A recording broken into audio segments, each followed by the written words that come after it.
So very good morning and welcome to all of those of you joining us on YouTube, and welcome back to everyone on the Zoom class. So this morning we're going to be continuing our exploration of Buddhist ethics, and I'd just like to start with a brief recap of the ground we've covered over the past couple of weeks. So we started by looking at ethics as general principles of behavior, not as rules or commandments or regulations. That the ethical precepts, which we can see on our screens now, are effectively a description of the way that an enlightened being would naturally behave, the positive precepts anyway. These are the kinds of behaviors that we're trying to move towards, the negative precepts being the behavioral patterns that we're trying to move away from. And because this is an expression of a movement in our behavior, they're not really seen as rules or something to be obeyed or disobeyed. They're simply an expression of a direction of movement of where we're trying to go. And as such, they're not set in their number or their how many precepts there are.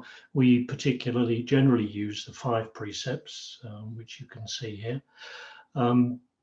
There are other formulations with varying numbers of precepts. They all simply express the same thing in more or less detail. We could even say that all of this could be simplified down to a single precept, which is that we try more and more to behave from a basis of wisdom and compassion. And in that way, we could sum up all the precepts in that. But it's helpful to have a little more detail, I think, certainly in our day-to-day lives. So we take on board these 5 precepts as our general guidelines for how we wish to transform our behavior, how we wish to relate to the world and to other people. Because of course, the precepts are all about our relationships to other people. It's how we are in the world, the effect that we have on those around us, and the effect that we're trying to have or would like to have on those around us, what we aspire to. So we've looked already at the first 2 precepts. That's the precept of moving away from causing harm and acting with loving kindness. Moving away from taking what is not ours or what is not given to us, and acting with generosity. And this morning we're going to look at the 3rd precept, which is expressed in its negative term as undertaking to abstain from sexual misconduct and moving towards living a life of stillness, simplicity, and contentment. And certainly in terms of the positive side of that, I find this one of the most inspiring and the most beautiful of the precepts. Just this idea of a life of stillness, simplicity, and contentment is, to me at least, very attractive. It's a lovely aspiration to have. And one way of looking at the precepts or the behavior that's ethically skillful is that it's beautiful. It's creating a life of beauty. And I think that's very much exemplified in this particular precept. Now, it's not, of course, about this 3rd precept is not about the fact that Buddhism has a moralistic viewpoint on sexual behavior. It's not that Buddhism thinks that sex is somehow bad and one shouldn't have any form of sex life. Sexual misconduct is not about taking an attitude to any particular sexual activity. The sort of misconduct that's being referred to is simply activity that causes harm to others or to ourselves. And in this 3rd precept, initially we're looking at activity in the area of our sexual behavior. And of course, by causing harm, we're looking at the whole range of potential harm that that behavior could cause, not just physical harm, but perhaps more importantly in this context, emotional and psychological harm that we could cause through unskillful or thoughtless behavior. In a way, it's pointing us towards the fact that we should be looking to base our relationships with other people on metta. And we've just done the Metta Bhavana meditation, and that provides the groundwork for how we build our relationships with others rather than on exploitation. So we could say that it's about seeing other people in their fullness, embracing them as complete, full human beings, and not regarding them simply as objects there to provide us with some form of satisfaction, some form of pleasure. Our teacher Sangha once described love as being fully seeing the being of the other person. And all too often we debase love to simply some exploitative sexual behavior. So practicing this precept requires that we exercise some sort of control over our desires, not just our sexual desires, but desire in general. As with the other precepts, the headline is the fact that it's about sexual behavior, but in fact underneath that is a whole range of behaviors. We have to remember that the early Buddhist teachings were transmitted orally. They were committed to memory and passed down through the generations orally for many hundreds of years. And in order to facilitate that oral transmission, the teachings were condensed to their shortest possible form. So we need to expand those back out again to develop some of the wider meanings that are implicit in just the headline, in this case of avoiding sexual misconduct. So we are subject to a whole range of desires, a whole range of wants and needs. And they're not all bad, of course. Many desires are healthy and necessary. We desire food, we desire water, we desire warmth, shelter, friendship, community, creativity. There are many, many things that we desire to make our lives full and complete. Perhaps most important of all, we have an inbuilt desire to fulfill our spiritual potential. We have this desire to find meaning and purpose in our lives, to seek out something that answers that question, why are we here? Unfortunately for us, we all too often don't recognize that particular desire for what it is, and we interpret it as something that can be satisfied through everyday things like acquiring possessions or acquiring wealth or having status or power, or using our sex drive in a way that satisfies, or we think is going to satisfy what we need. But of course, these things never really do. They never really quite get to the heart of what it is that we're looking for. And in that sense, then the desire itself is good. The desire for spiritual growth, for development, for connection, for fulfillment. It's just the way that we go about satisfying that desire that causes us problems, simply because we're looking in the wrong place, and we're looking at things that can't satisfy our deepest desires. Our teacher Sangha expressed this as neurotic craving. So neurotic craving or unhealthy desire is when we look for a deep sense of satisfaction in something that can't possibly do that for us.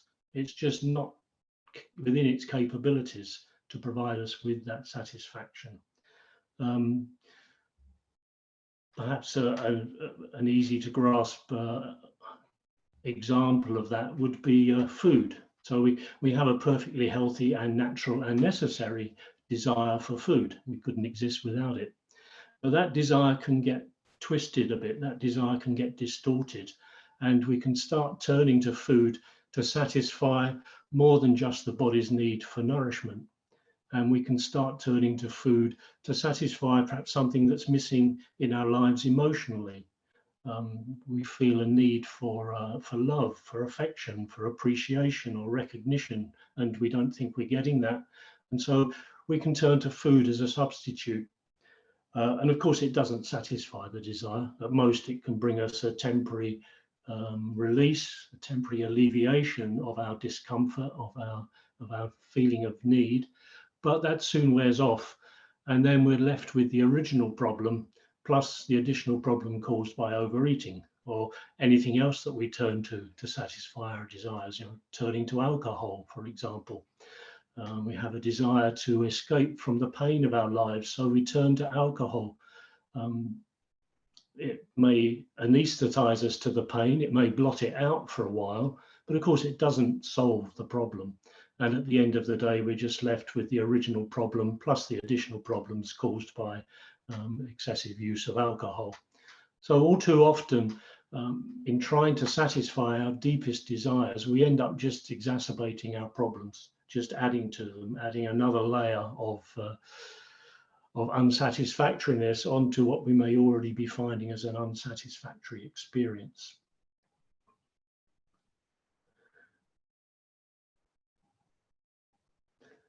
So we need to look at what it is that we're turning to satisfy our innermost desires. What is it that we turn to give us that sense of fulfillment?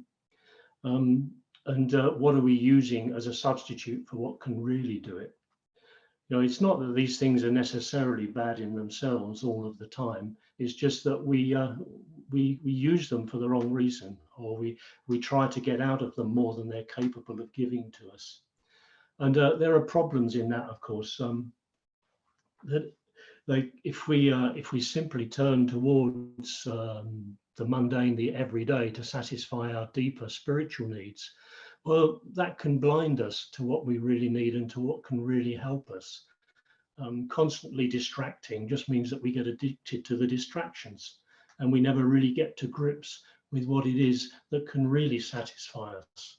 We just get caught up in the temporary relief of the distractions. So we can waste our lives just looking in the wrong place, just always looking for the wrong thing. Always thinking that, you know, the latest iPhone or a nice new car or a more exotic holiday is somehow going to make our lives fulfilled and worthwhile. And then we get to the end of our lives and realize that we still haven't answered those deeper questions. Those deeper needs are still there. And these ways that we distract can often become addictive as well. And that can make it even more difficult for ourselves to disentangle from them at some point in the future. That if we're hooked into an addictive form of behavior, it's that much harder to break out of it. And of course, indulging in distractions can often lead to negative mental states. We may look to something to make us happy, so we indulge in it and it doesn't make us happy, or the happiness soon wears off. And that leads to just an even deeper negative mental state. We start to feel frustration, anger, resentment, simply because we don't have what we think will make us happy. So there's a lot of dangers around getting hooked into looking at the wrong things to satisfy our really deeply felt needs for something more fulfilling, something that's going to give meaning to our lives. And the positive side of the precept really points us in the direction of where we can find the answer to that need. You know, that we don't need to indulge in sensual pleasures, as the Buddha put it. But sensual pleasures themselves are limited. They can only provide temporary relief, but there is something that can provide a deeper, more rewarding, more satisfying answer to the need that we feel within us. So if we really want peace of mind, then we have to, we need to see contentment as a positive quality, that being content has a value in and of itself. We don't need to always be seeking the next exciting thing, be that an object or a person. We don't need that. We can be content with the situation that we're in. And being content doesn't mean just putting up with what we've got because we can't have what we really want.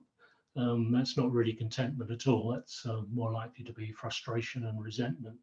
But being contentment is seeing the value in what we already have, or seeing the value in something more meaningful than what we think we want, than what we think will lead us to happiness.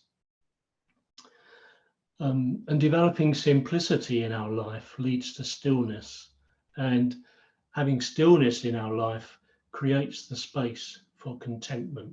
So these three are very closely linked. So we say with stillness, simplicity, and contentment, we purify our body. We make our experience more rewarding, more satisfying, and it leads us towards that deeper state of contentment, of happiness, of bliss that comes through developing spiritually and raising our level of consciousness, moving away from the everyday, from the mundane, for providing us with a sense of meaning. So we may need to make some decisions about what we prioritize in our lives and simplify our life accordingly. So we may be completely caught up in our modern cultural belief that consumerism is the way to happiness, that having more things is what will really make us happy. Unfortunately, there's a whole industry, the advertising industry, which is designed purely to promote that sense of belief in having things is what you need for a happy life. And if that's what we're used to, then it's going to take some effort on our part to break free of that conditioning.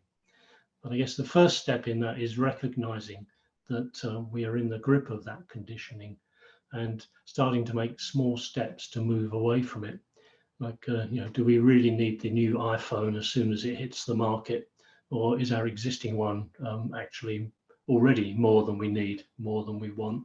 And that's just to use a fairly trivial, simple example. Do we really need our supermarkets to provide us with 20 different varieties of grape or apple or orange or umpteen varieties of breakfast cereal? Is that absolutely necessary? In fact, does all that choice really make us happier, or does it actually make us more unhappy because we're faced all the time with having to choose? And then, of course, as soon as you've chosen something, you're then faced with the thought that, well, maybe you've made the wrong choice and you've committed to the wrong thing. So it's a bit of a vicious circle, really, that we can easily get caught up in. So we need to start thinking about prioritizing what we really need in our lives, as opposed to what we think we might want. And part of that, again, is this view, perhaps, that simplicity equals poverty. That if we don't have all of the latest stuff in our life, then we're somehow impoverished. We're somehow less well off. We talk about our standard of living, and that seems to constantly go up and up and up. I'm old enough to remember what seems like an almost entirely different standard of living back in the 50s and into the 60s. And the thought, perhaps for most of us, of going back to even to that standard of living might be quite appalling. How could we possibly exist like that? How could we exist without our 50-inch TVs and our giant fridge freezers that we can practically walk into? How could we exist without our phones and our multi-channel TV sets? Well, the answer is that we existed quite happily with them, in all honesty. So yeah, maybe there's a view there for some of us that simplicity equals poverty, and that's to be avoided. In fact, it doesn't. Simplicity doesn't equate directly to poverty. It's more about the attitude that we bring to these things that we feel we need. We can make use of modern things, we can engage with the modern world, but we can do so with the right attitude. We can do so with an understanding that these things are fulfilling a function, but they're not there to satisfy, or they can't satisfy the deeper needs that we have. So perhaps we need to think about disentangling ourselves a bit from the consumer society. It may not sound attractive. It's a bit like really realizing that perhaps we do need to go to the gym to get ourselves a bit fitter and to lose a bit of weight. And for those of us that do try to go to the gym regularly, I regularly try to go to the gym. I don't regularly succeed, but I do regularly try. It's hard. It's hard work. It's not comfortable. And it's not pleasant, but the results are generally worth it if we stick with it. And it's the same as this, I think, that if we can start to train ourselves on pulling back from the society, the values of the society that we're bound up in, or some of them anyway, some of the less helpful values. It may be uncomfortable at first. It may not even be very pleasant for a while. But once we get accustomed to it and start to see the benefits of it, then we start to appreciate alternative values. So contentment arises very much from an inner sense of love and acceptance of and for ourselves. So I spoke a little bit earlier about how we may turn to sensual experience of all sorts, including sexual experience, in order to fulfill an inner need, a lack of something inside us. It's far better to turn to trying to develop a sense of real love and acceptance of ourselves. The first stage of the metta practice, which we did this morning, is a practice in turning towards that, turning towards accepting ourselves and developing a sense of loving kindness towards ourselves.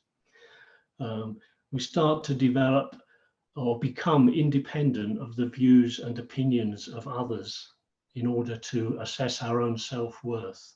All the while we're looking to others to affirm our sense of value in ourselves, then we're going to be disappointed. We're going to feel that we don't measure up, that there's something lacking. So we need to move away from that need for the approval of others and start to see the value in ourselves, start to see our own true worth, start to see ourselves as beings that can attain enlightenment, as we all can, that we're all, in a sense, Buddhas in the making.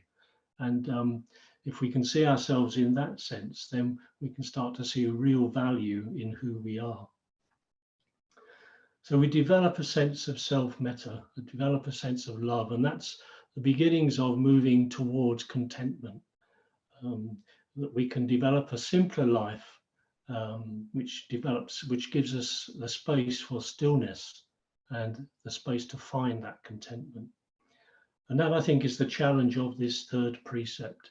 It's about moving away from looking for external sources of happiness and affirmation and love, and finding that in ourselves, and then being able to radiate that out into the world instead of radiating our neediness out into the world that already has far too much neediness in it anyway. So I'm going to stop there. I think I've said quite enough for this morning.